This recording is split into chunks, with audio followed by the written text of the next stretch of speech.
Dude, thank you so much for allowing us to like come to your home and set up. I've been here before, and it's because you're so gracious to like allow me to come record another podcast here prior to this. Cool. And so when I'm on like Instagram and like I'm listening to you like do your lives, and it's cool to like see, like I see your pool, I see like your dogs. I'm like there's some familiarity there. So it's super cool to see, and it's one of the things that has like really stuck out to me because that when I came down the one time, it was immediately after one of like the events that you held for like your mentorship tribe. Yep. And then you just had another one pretty recently, or is it about to come up, or it just had you just had another one pretty recently. Yep. And that was one of the things that stuck out for me. Like you invite like your tribe like to your home, and like you're very personable. Like whenever you have people come to you, what about like I guess like your experience with mentors has kind of led you to like want to really bring people like into your personal life. You know what I mean? Like you're very open with your home. Yep. Well, I think that the reason I do it is there's a lot of stuff out there. Yeah. There's every major publication, individual influencers and experts, everything has become real unpersonable. Yeah. Courses, digital online training, all those types of things.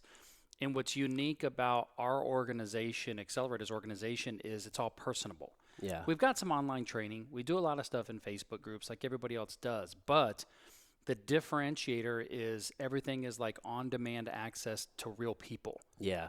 Because everything is so discombobulated, and a lot of people get analysis paralysis because there's so much information out there. Yeah. And you can't replace the interaction and the relationship building from meeting people face to face.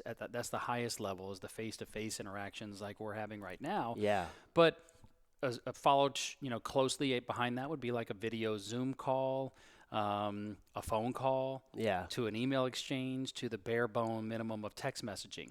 And the higher up you go in the hierarchy, the more you're going to really build those relationships. And mentorship is truly about being a good person and then being around great people. Yeah. And a lot of people mistake that taking an online training or watching me on a live stream, that's mentoring, and really it's not. It's getting together, whether it's on a voice call or a Zoom call or meeting face to face. That's why I do it, because that's where the real connections are made. Yeah. Yeah. And so what I wanted to do when I started mentoring people was I wanted to create a platform where people actually felt heard. Yeah. And they got information when they needed it, which with entrepreneurs, it's usually like, I want it like right now. Right. So if I'm watching a course, or I'm reading a book, or I'm watching a video, it automatically evokes, well, gosh, I sure would like to ask him a question about this. Right. So I wanted to create something where someone could say, okay, I can reach out to Shawn or any of the other mentors and ask him a question immediately. Yeah. And that's kind of the difference. Yeah. And like And I'll tell you this, and I want to say another reason of having it here at my house is it makes me more money.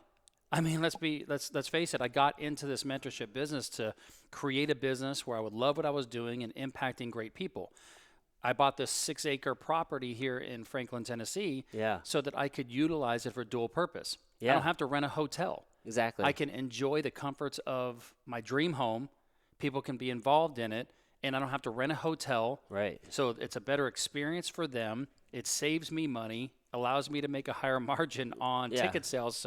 So it's a win-win situation everywhere. Right.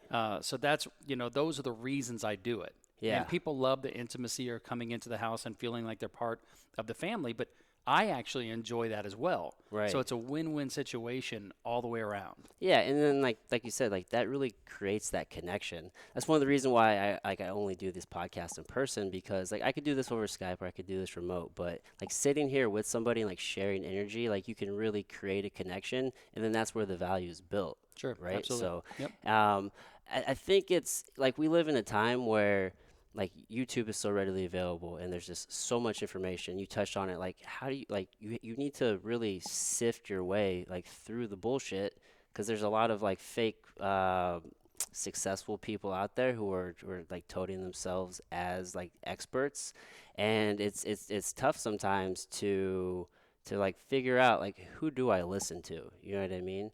So like what do you feel like a young mentor should be like looking, or a young mentee should be looking for when they're trying to sift through all the bullshit, and you know what I mean? Like they're trying to find the Sean Thomases, and they're trying to find who can lead them in a very real way to like to their goals, to that seven-figure goal. Well, I think from a startup entrepreneur, all they need is Accelerators organization. It's Yeah. it. You know, you want access to somebody. Yeah. There's no, like I said, there's no exchange of watching. There's just not much of a value proposition to reading or watching. Yeah. When you get a chance to ask somebody a question straight out and get a real answer to your situation, there's nothing more powerful than that. You know what I mean? Yeah. I don't listen to any podcasts, no offense. Okay. It's why I haven't done a podcast. I read books when I have a problem that I need to solve. Yeah. And I don't have someone in my immediate circle that I can call and get answers. I might read a book. Yeah. But there's the fastest way to get access to knowledge is to talk to somebody who's been there and done it. Yeah. And also, nobody knows everything. So it doesn't matter whether it's me or any other expert or any other entrepreneur or anybody who's successful, no one person knows everything. Yeah. There's always a different and unique perspective that can be acknowledged and learned from having access to a wide variety of resources. Yeah. So when I started to look at, I'm a business guy, I like to differentiate myself in the marketplace. When I started looking what was out there, I noticed there was a lot of organizations that did have access to webinars and online courses and things like that, but you didn't get access to the people to ask them questions. So I said, if I'm going to do this, I want to go out there and recruit 10, 20, 30 other proven multimillionaire business owners and have them make their lives available for people to ask them questions. Because I can ask one mentor who's been down the road the same question as I asked 10 other people and potentially get 10 different answers because they all have 10 different backgrounds. Yeah.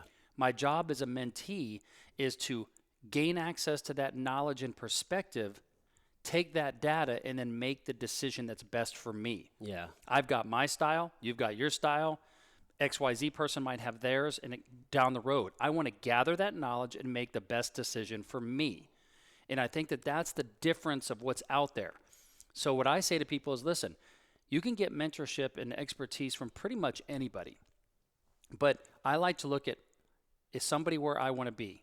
Whether it's financially, whether it's fitness, whether it's whatever it might be. Find somebody who is where you want to be and then get access to them. Yeah. The highest price of access is face-to-face. Yeah. Because it takes time. Absolutely. This isn't a one-to-many type of situation. One-to-many being I can talk to 1,000 people in my live stream on Instagram at once. Yeah. So there's a lot less of a cost for something like that. But when I'm going to meet with somebody one-on-one, that's going to be the most expensive. But I can learn something faster by having an interaction face-to-face with somebody right away. Yeah. If I have to send somebody an email or go through a contact form, and it might take an hour to get that response, maybe a lower cost. Right. So you can only get access to the right mentorship based on what you can afford. Right. And sometimes it's free. Sometimes there's a lot of there's people like my video production guy. We exchange services, we barter services, and we help each other. So there is still mentorship out there for free. Yeah. But the most expensive type of mentorship is face-to-face. Right, face-to-face. I mean, that's when you have somebody's undivided attention, and that's whenever you can get things very, applicable to what you're doing. I was watching one, I don't know if it was a video or a live. I think it was probably a live, and you made a very great point, kind of talking about the books. You're like, you can spend 20 hours on reading a book, or you can have a 15-minute conversation with a mentor and get something very real world and something very actionable right now to what you're doing, and then you can save yourself those other 19 hours and 45 minutes to actually go do the fucking work. Exactly. It's just access is the major thing. Speed is very important, which is why I named my organization Accelerators Organization. In a startup phase of business, which is who I go after, you really want to accelerate your business as fast as possible. Yeah. And if you're spending 20 hours reading a book, why not just say, here's the problem I'm having, here's the situation I'm in, what do I need to do to resolve it as fast as possible? Yeah. And talk to somebody who's been there. Yeah. You don't have to spend 20 hours reading that book to get that information. Right. So back to your other question of, what should a mentee or what should a startup person look for? They should look for someone who's reputable. someone who does what they say they're going to do and somebody who's accessible. Yeah. That's what I'm looking for in my mentors and my coaches. I want to be able to, get access to them immediately. Yeah. Because there's sometimes I'm going to be making a decision that is really important, and I might need to make that decision like tomorrow. Yeah. So I need to be able to get access to them. That's really important when it comes to mentorship. Yeah. And so that's what I look for. Now, when you were first starting out on your journey, right? I mean, it's so interesting to like learn about your history because you started off as a singer, and you're the type of person who it seems like you set your mind to something, you're like, I'm gonna go achieve that, right? Mm-hmm. And when somebody's young and ambitious, oftentimes like if you haven't been exposed to like those positive people or those mentors, you have a lot of people that you respect that are going to tell you they're going to give you advice based off like their own place in life or their own like insecurities in life. Is that something that you ran into like early on whenever you're starting your journey in all of this? I wouldn't say I started my journey off as a singer. I started off my journey as an Army brat. Both my parents were in the Army, and we just didn't have a lot of money. Okay. And I was just talking to somebody about this, the other day, that what really drove my desire to be financially successful Yeah. was we just didn't have a lot of money. Yeah. So at 12 years old, my parents couldn't even afford to put food on the table for me because my brother was going to college and they were paying for his college. Yeah. So my dad's like, if you want whatever you want, go get a job, and I'll help you get a job. So they got me a job as a paper boy. Okay. So I'd wake up in the morning and I'd deliver newspapers, and our treat was I would take my mom to Taco Bell on the weekend, and we'd go bowling. Oh, that's cool. And I would pay for it because she just didn't have the money. My dad was in the military, and he was off at a training to be a staff sergeant. And Yeah. so that's where my desire for achieving some financial success came from. I didn't really have mentors. My parents were amazing, Uh-huh. but they were never going to help me accomplish the dreams that I wanted to accomplish, which at a young age, I had no idea what it is I wanted to accomplish. Yeah. When you're young, you just go after what you want, whatever's in front of you. Yeah, there's not a lot of forethought. Yeah, It's just like, there let's isn't. just do. Yeah, we can't, when you are young, we can't think 10 years in advance, 20 years in advance. And that has kind of carried with me today. I don't even think 5 years in advance now. I know what I want my life to be in the long term, Yeah. but I don't set I've never set 5-year goals, Okay. 10-year goals. I set these big goals, but I never put time limitations or expectations on it. Yeah. I just said, this is what I'm going to do, and I'm just going to reach it as fast as possible. Okay. So it wasn't until I was probably, I started my company in 2002. It was 2006. So I was 36 years old before I got my first real mentor, Oh, my okay. first real business mentor. Okay. When I was 25, I got into the insurance business, and I would say that guy that was the general manager of that agency, he was kind of a mentor to me, but at that time, I had no idea what I wanted to do. He just wanted to help somebody sell more insurance so he could make more money. But he was a nice guy, and he helped me learn how to sell, introduced me to great people, and he was kind of that first kind of mentor type. But from a business ownership mentor, it wasn't until I was 36. Okay. So that's why I had my decade of desperation. From the time I was 23 to 33, I pretty much lived broke to broke to broke to broke. Yeah. Claimed bankruptcy when I was 25. A very common story among startup entrepreneurs. Struggled for a lot of years. Yeah. I know for a fact that if I would have been 25 years old after I came off of my record deal, Mm-hmm. if I had mentors in my life at that point and I told them that I wanted to own my own business, that I would have been financially successful at the age of 37, I would have done it by the time I was 27 Yeah. or 30. Far sooner. Because at that day we didn't have the internet. Right. So we didn't have access to an Ask a Millionaire. We didn't have access to all these amazing people that put themselves out there on social media. We didn't have TED. We didn't have entrepreneur.com. Yeah, none We of didn't those have resources. Harvard Business Review. We didn't have all these things. So it was like just go out there and just try anything. Yeah. So, yeah, man, I tell you, that is absolutely the reason that I struggled for a long time. Yeah, like you just had no resources to turn to. Nothing. And you're just doing you're almost just like walking around in the dark, like hoping that you Yeah. kind of hit success. Exactly. And like now, like there are proven blueprints, like you can follow somebody else's path and you should be listening to those people who have done what you're trying to do, right? Well, I wouldn't say you want to listen to them. you want to go ask them questions, Ask them and you want to get questions. real advice to your situation. Yeah. Because we all are where we are. And the best way to go from where you are to where you want to be Yeah. is to have somebody tell you, this is what I would do. Yeah. And that's why you could talk to 10 different people like me and say, what would you do in my situation? Yeah. I might tell you one way. One of my other mentors might tell you another way. Another mentor might tell you another way. Right. And they're all going to be the right way. Yeah. It's just based off their perspective. You and got to figure out experience. what way is going to be the right way for you based on what you want and how you want to do it. Right. But if you talk to 5 or 6 different proven successful mentors and experts, and they say, well, if I was in your shoes, this is what I would do, guaranteed the path that they would take you on would lead to success. Yeah.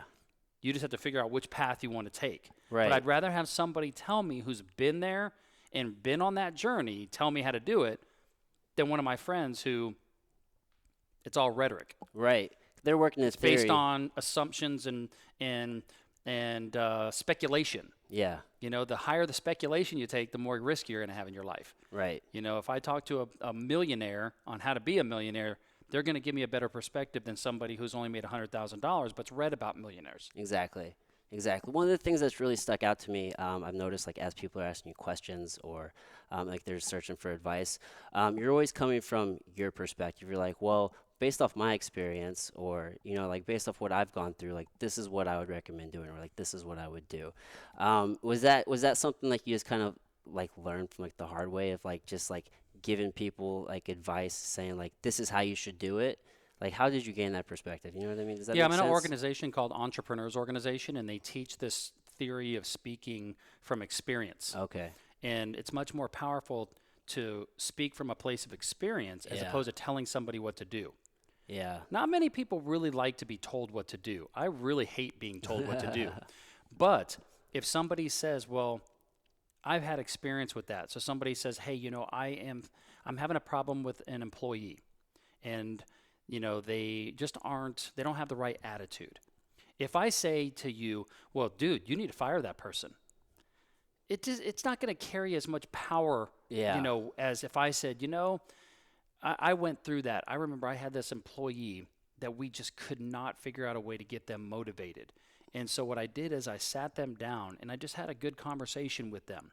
And I asked them questions about why they weren't performing, because I knew that they were a better person than they were, and I knew that they were a much more positive person, and I wanted to find out why they weren't displaying the attitude and enthusiasm as when we first hired them and what was going on. And it turns out their wife had cancer. Oh, shit. And so it was changing their entire life, you know? And so what I did is I sat down and I said, hey, what can we do to help you as a company?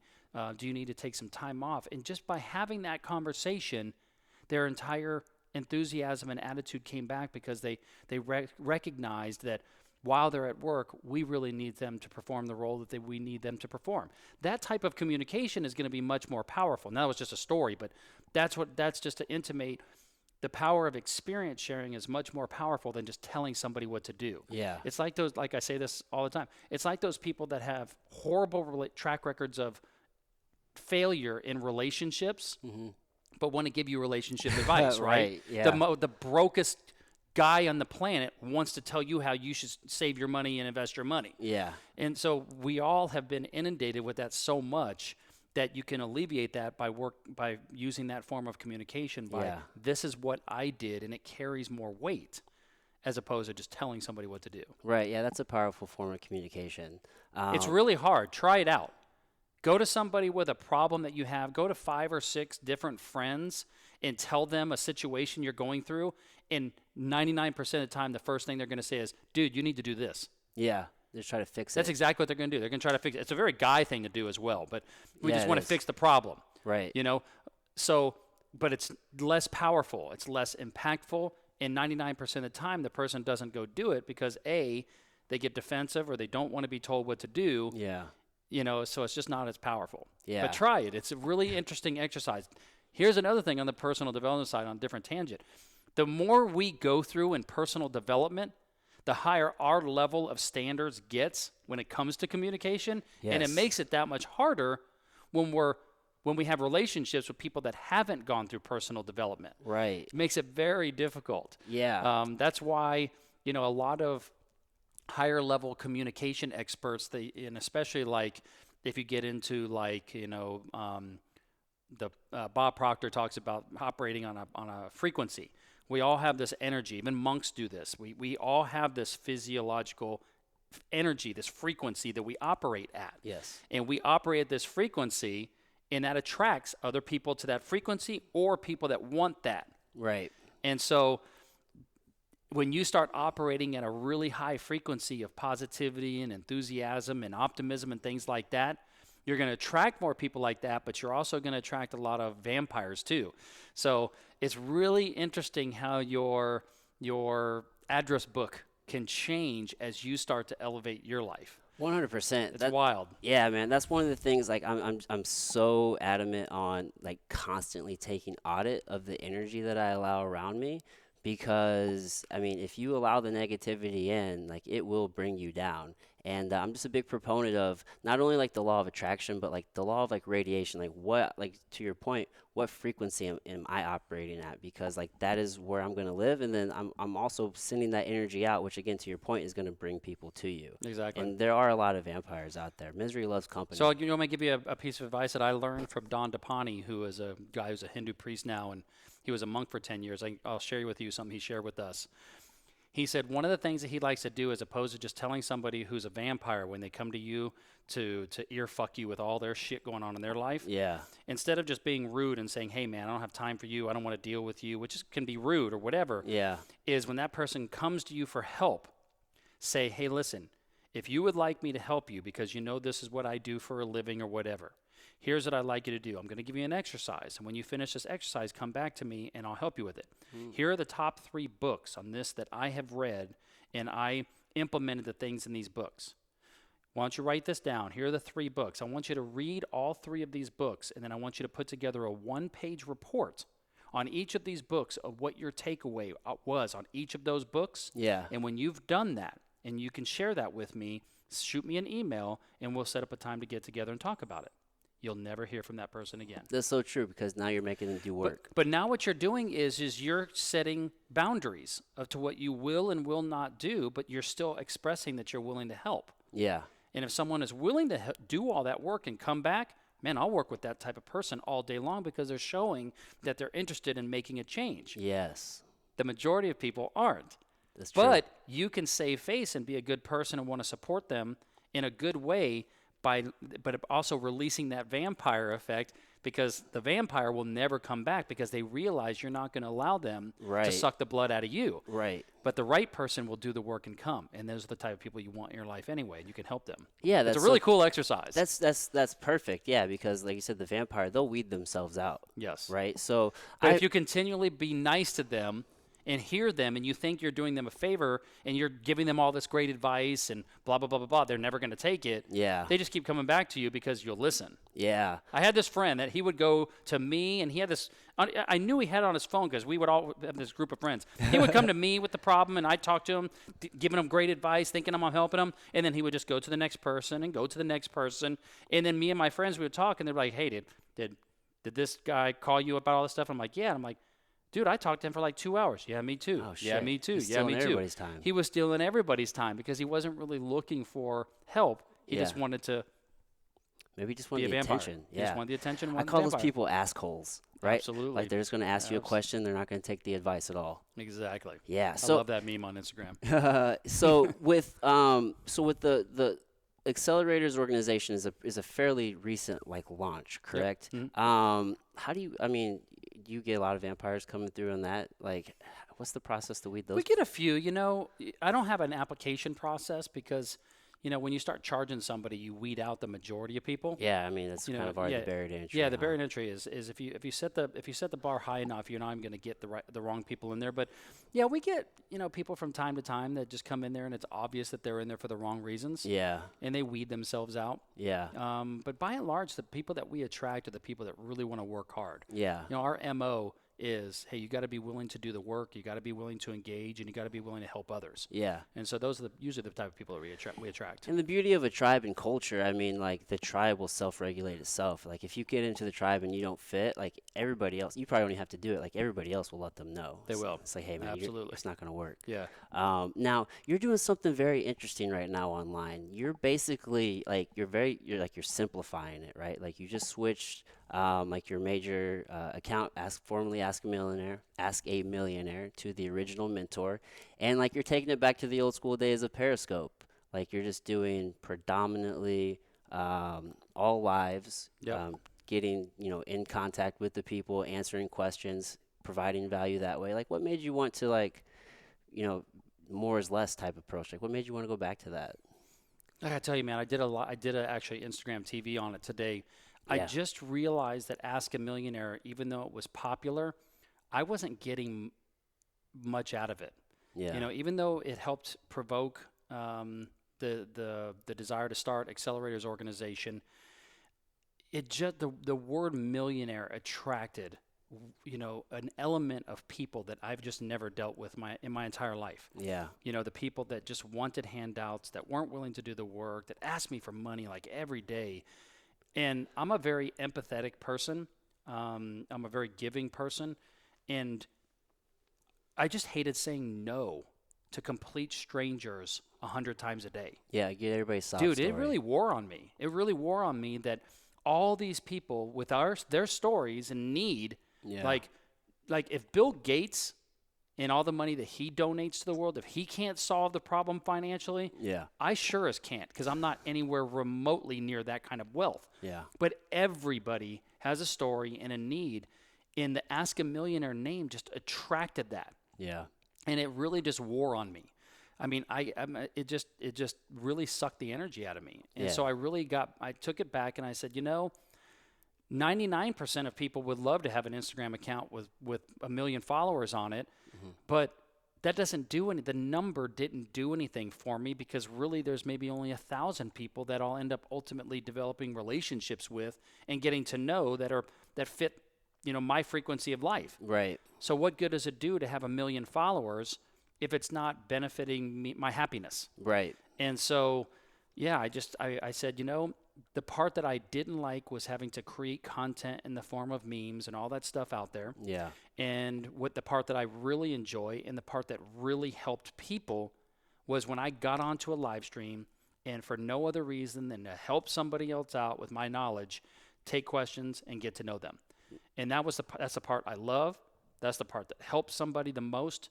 And so it's a win-win. It's a win-win situation. Yeah. And so, yeah, it was definitely a tough call. But at the end of the day, I just feel like you got to really focus on what makes you happy. Yeah. And that's the part that made me the most happy on Instagram. I think the beauty of that is you came to a point you're like, look, I know I could do all this other stuff, but I don't want to do it. It doesn't make me happy. It's draining me. Dude, I could just like this is probably the best part of this podcast. I literally could have turned it into a meme account and started promoting all kinds of get-rich-quick schemes. Yeah. And literally made millions of dollars. Mm-hmm. There are several people in this space that have accounts like mine that transitioned over to the dark side and started promoting the crap out of all these different schemes out there, and they're making millions of dollars. Yeah. Millions. Just because of their preying on the naivety of the audience that follows them. And that's just something that I'm not willing to do for Right. money. Like, I'm just not willing to do it. When I started announcing that I was going to close down the account, I had several people say, dude, I'll buy your account. Oh, really? I'll pay you because I know how much money your audience is worth. Right. And I was like, no. I have a following that followed Shawn for a specific reason. Right. And even if I changed the name and you changed it to whatever, it still was built based on the principle of what I built. Right. And I'm not willing to do that. So there are people absolutely that are doing that every single day on Instagram, preying on the naivety of the young people, inexperienced people that will fall for anything. Yeah. And it's a shame, and it is an absolute shame. I'm not going to call people out. I'm not going to say who it is or anything like that, but it's just so obvious, and it's such a shame. Yeah, like just a lot of just like hollow content out there, right? And you got to the point where it's like I'm just gonna provide the value and the content the way that I want to do it. Yep. I think that's so cool. Now naivete, like that's a strong concept that you taught a lot about like Yep. at the very beginning. Like, can you speak on that some? Yeah, when people started in the very beginning, when I first released Ask a Millionaire, the biggest question I got was, what led to your success? Yeah. That's the thing that really people kind of want to know is what leads somebody with a background like I had, which most people have, what led to the success? And I really gave it a lot of thought. And it was because I was naive. And most people think, and I wrote a book about it, The Power of Naivety, and I did a TEDx talk on it called Naivety Unleashed. And it's about basically just taking yourself back to a time before you got all screwed up by other people's belief systems. And a lot of experts are talking about this from a psychology perspective now, that when we're young, by the time we're 12 years old, we're done with who we are. We are that person, and that's who we are. And so by that time, we've only been introduced to teachers and parents normally, not even jobs. So all of our belief systems of the way that our life is going to work is comprised of the belief systems of the people that are teaching us, our parents and our teachers. Right. So unless you were in an entrepreneurial family that was Right. teaching you that anything is possible, and we're going to help you develop skills, and we're going to find what you love to do and what you're good at, and we're going to emphasize that, Yeah. which not many people grew up in that type of household, Right. Myself included. then your limited beliefs are taught of hey, be safe, Yeah. be careful, Oh yeah. do this, to think of the future. So we're taught with very limited beliefs. But when we were younger and our parents said, hey, go play in the sandbox, we didn't think, oh, what do we need to be careful of that? Do we need to watch? No, we just freaking ran across the field, Yeah. got into the sandbox. It didn't matter if the person that was there was a boy, girl, lesbian, Hindu, black, white. It didn't matter. Right. We just played with everybody. Absolutely. Because we didn't know that there was any reason not to. And Yeah. it wasn't until we started to get older and those other belief systems came on us that we were like, whoa, Yeah. I guess that's the way we're supposed to think. So I always believe that as I look to the future, I don't want to try to worry about what the outcome's going to be. I would just want to go for it and see what's going to happen. Yeah. And I'm not saying that you fall for one of these BS Instagram memes about business and like, hey, the true entrepreneur is going to jump off a building and build a parachute on the way down. Yeah. No, you're going to die. Right. That's just stupid. Right. Be Build smart. a parachute, put it on, then jump off the building, and if it looks like you're going to crash, pull it, and you're safe. Right. Don't be stupid, But so it's the same thing, though. It's like it's a mindset of stripping away all of the belief systems that have been put on us and realizing that our future can be whatever we want it to be. Yeah. And we can't try to control or predict what the outcome's going to be and let that fear control us. Yeah. And so that's what the power of naivety is all about, is taking yourself back to that place where you unwind all the stuff that's been forced upon you Yeah. and then look at the world with a clean slate. Just unlearn And all if of you that. do that, it's so powerful. And there's a lot of, Don DePani talks about this, Bob Proctor talks about this, Tony Robbins talks about this. It's all about getting rid of those self-limiting beliefs. 100%. And my spin on it was I just thought I was just naive. Yeah. And I didn't look at it as a bad thing or a good thing. I just said naive is a fact. Right. We're all naive. Nobody knows what the future's going to hold. Right. Nobody knows. I'm 49. I don't know what it feels like to be 50. I Right. don't know what it feels like to be 55. So we're all inexperienced in one way or another. Right. We're all just trying to figure out in some regard. Exactly. Now, do you think that like that mindset of like the limiting belief? Do you think that's maybe like a byproduct, or maybe even just like more common in very like blue collar communities, right? Because so you said you come from like a very lower middle class family, right? Military family in Alaska. I grew up in like backwoods Missouri on a dirt road on my grandma's farm, and there's just a lot of scarcity mindset. There's not a lot of people with money. Like they're not telling you like, hey man, you can go and like make a living off of art if that's truly what your passion is and you're providing value. They don't tell you these things, right? So you just see a lot of people living like coming from a fear, like a place of fear. I feel like we can either operate from a place of love or a place from like fear. And whenever they fear things for you, like they think they're doing you good by telling you to like dream big. But do you think Right. like that's a mindset that really kind of plagues like the blue collar community, do you think? I wouldn't pretend to be intelligent enough or experienced enough Okay. to know I'm just from a speculating as classification well. of people. That wouldn't be something I could address because I don't have that experience. That's But fair. I'll tell you, I belong to organizations in which everybody who's in the organization are millionaires and have built multi-million-dollar companies, Yeah. and they still have self-limiting beliefs. Oh, okay.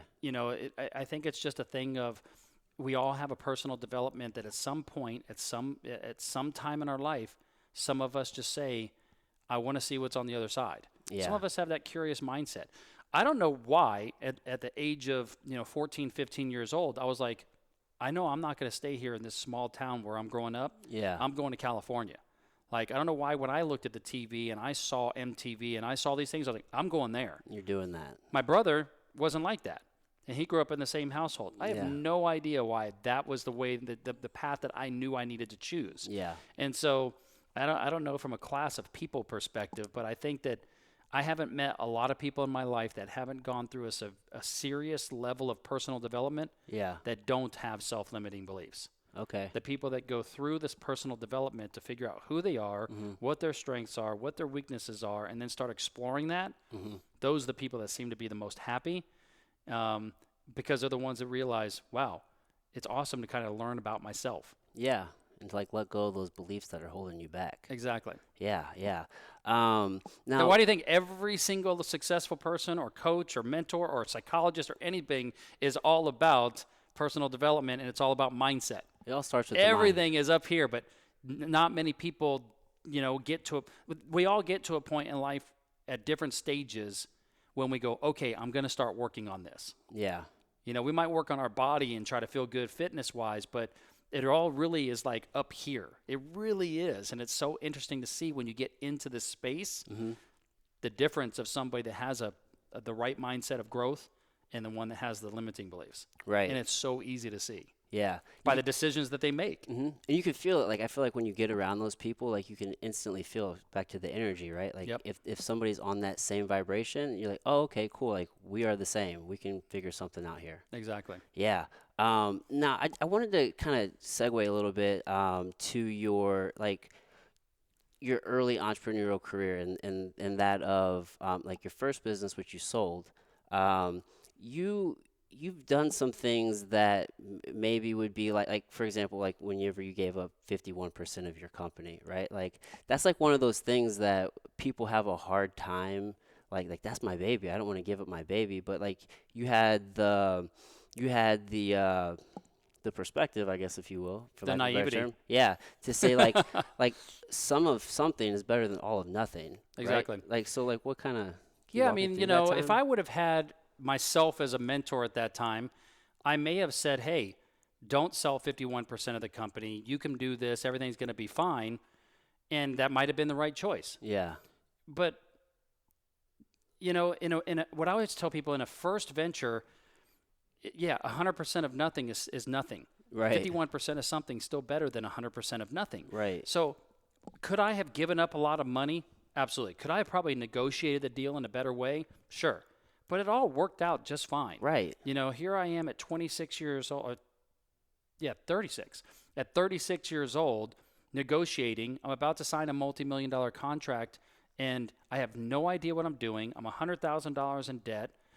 I got this big opportunity ahead of me. I know I need help at this point. I probably wasn't even going to be able to close the deal had I not brought somebody in like this guy. Yeah. So he was holding all of the cards, but I had a great opportunity. Right. So he needed me because I was going to help make him a lot of money, and I Yeah. needed him to help me make a lot of money. It was a win-win situation. Yeah. I probably could have negotiated the deal better and said, hey, when we get to a certain point, I get X amount of percentage back or whatever. But hindsight being those are all just 20/20. little things that would come with business. But at that time, it still worked out. Right.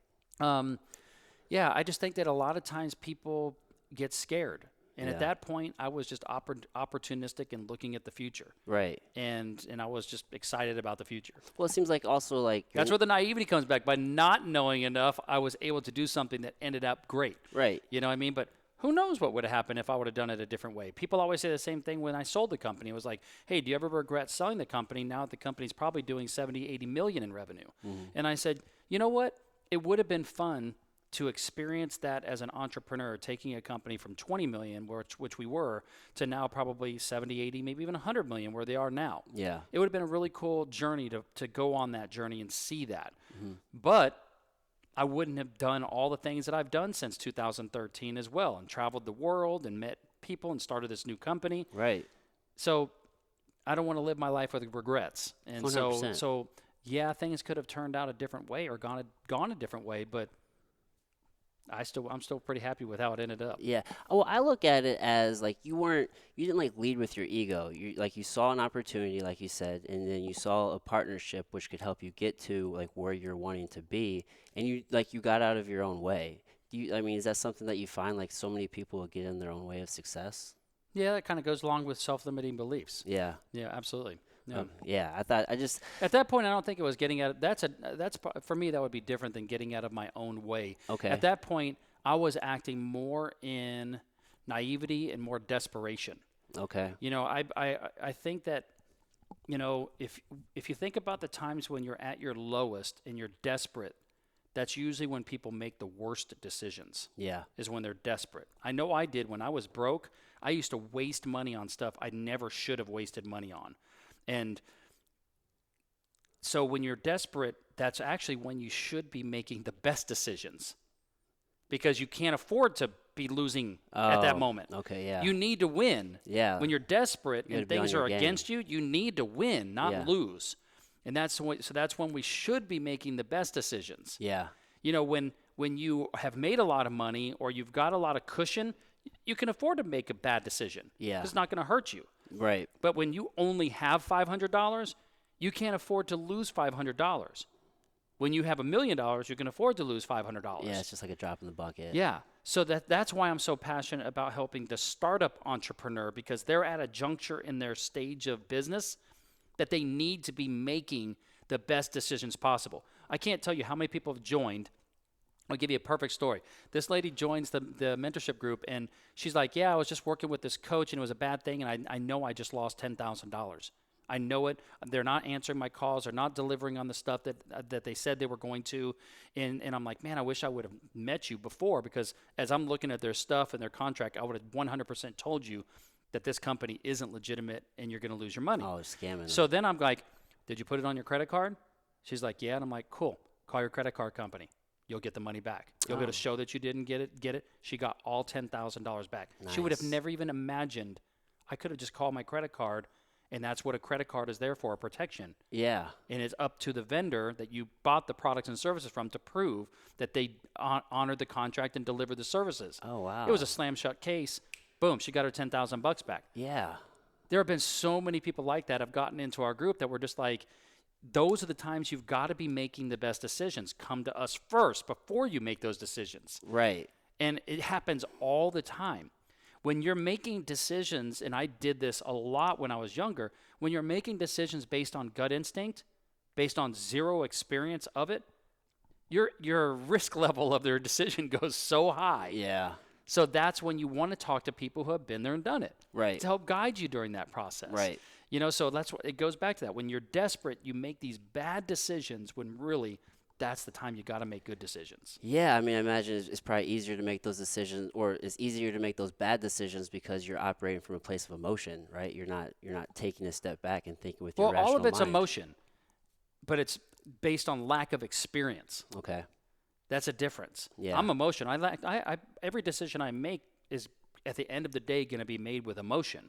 I might use data, but at the end of the day, my emotion's going to make the decision. Yeah, the final decision. Yeah, but if I have no experience on what an outcome like that's going to be, that's massive risk. Yeah. Trusting my instinct.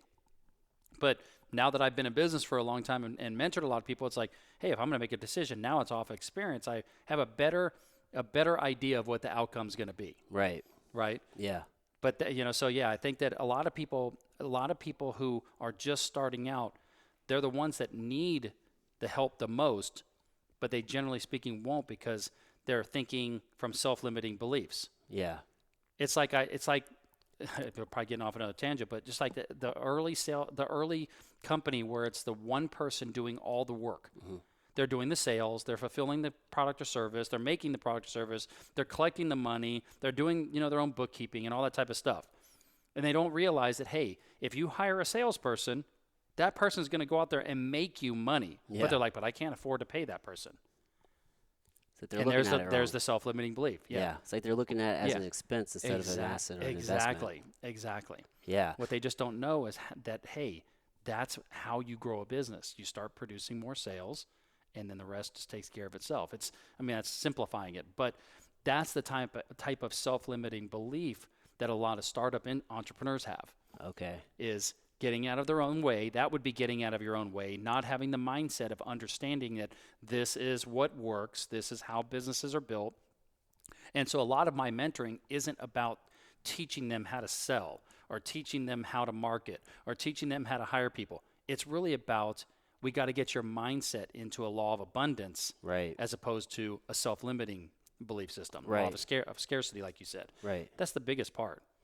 And that's why it's important Yeah. to talk to somebody, as we talked about earlier. Right. If I'm watching a video, I'm not going to get that kind of conversation to help my mindset. Right. It doesn't matter if I read it or listen to it or watch it on a video, which are 3 ways people learn. It's still not going to truly hit me as hard as having a conversation with somebody and them looking at me or answering my question directly. Yeah. Yeah, because to your point, like if they have a question in real time, they can't ask it. Or if you're dealing with somebody who has like a vast knowledge on any subject, there's so many like details and intricacies that Exactly. you cannot convey through YouTube. Like it's just Exactly. not possible. Yeah. So I run in that with like jujitsu a lot. So like if I'm teaching like health and wellness, you think you understand, but it's like you really don't. Like Right. you just really don't. Yeah. And now you've put together Like a doctor doesn't go, oh, you're feeling that? Cool. Watch this video. Yeah. Take care of yourself. Yeah, that just everything you need is right here. Exactly. Yeah, man. Now you've put together a very If comprehensive. if it was that easy Uh huh. to watch videos and read books and listen to talks, everybody in the world would have all the success that they need. That's true. Because all that knowledge is out there for free on the web. It's all out there. Yeah. But why isn't everybody? That's a good question. But you talk to the people who are truly successful, and I don't mean just financially. I mean happy, internally, successful. Yeah. They've all gone through personal development and probably had a coach or a mentor or a therapist to help them get through it. Yeah. They've all gotten personal attention from somebody who's an expert. It wasn't just because of a book.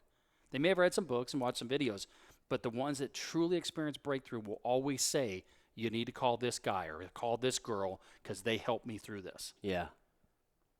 So that sparks a really good question, and I want to be respectful of your time. How do you define success? What does success mean to you, Shawn? Well, my mentor taught me the same thing that I kind of go by, which is a rendition of Earl Nightingale's personal definition of success. It's that the progressive realization of a worthwhile ideal or dream. And so for me, I put that into a space of that I'm a constant evolver. Okay. My curiosity of life is just to experience all of life and not to just be, static. So I take in developing that personal definition of success, I look at 7 different areas of my life. And Okay. everybody has these 7 areas. They might call it something different, but I kind of prioritize them. Like I've got my relationship with God as the number 1 thing in my life, then the relationship with my family, then the relationship with the love of my life, the relationship with my friends, my health and fitness, my career and money, and then philanthropy. Okay. Giving back, expecting nothing in return, what I do on my live streams. So I look at all 7 areas and I set goals around those each year. And what I was taught when I started going through a big part of coaching and coaching to me, was that I got to measure the things that I'm doing, because entrepreneurs specifically, a lot of us are very forward thinking and we always look to the future of things that we want to accomplish, and we never really appreciate the things that we have or the things we've done. So one of the things I first learned was, and when I was going through this high level of growth in my business, was to set goals and measure them and realize them, and then celebrate the wins that you have. I'm always going to have something new that I want to do in life, but I also want to enjoy and appreciate and celebrate the wins that I have. Yeah. So I really started feeling a lot happier in life when I started celebrating even little wins. Yeah. because then I'm like, man, I did something cool. Yeah.